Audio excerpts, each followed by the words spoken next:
Nobody is more committed to manned spaceflight, to human exploration of space, than I am.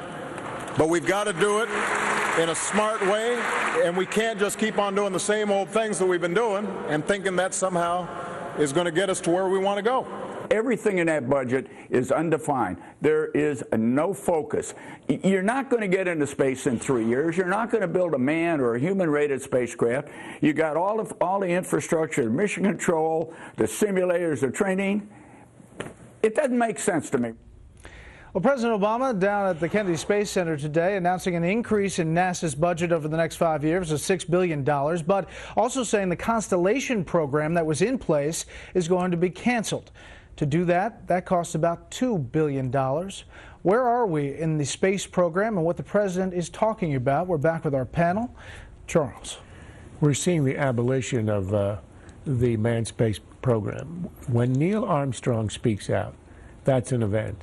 This is a guy who's the most self-effacing American hero in our history. He could have been Lindbergh, and he became J.D. Salinger. And now he speaks out in an open letter together with Cernan, the guy who walked on the moon, and James Lovell, the commander of Apollo 13. And they are saying that the program that Obama has abolished, is canceled, is essentially the end of man in space. It turns NASA into an R&D agency for pie-in-the-sky ideas like having humans on asteroids, and ends its role as the agency that actually gets us into space, even low Earth orbit and back.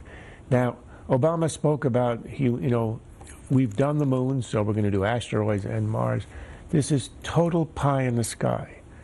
On what rocket? With what space capsule? With what simulators? With what training program? There's nothing here of substance. And when Kennedy committed us in this decade, as he said, he meant it within his presidency. He expected he'd be president until January 1969. Obama is talking about 2025, 2030. All of this is total speculation, and what it does is it ends our human dominance in space, which we had for 50 years. We have no way to get into Earth orbit. We're going to have to hitch a ride on the Russians, who are charging us extraordinary rates and are only going to increase that.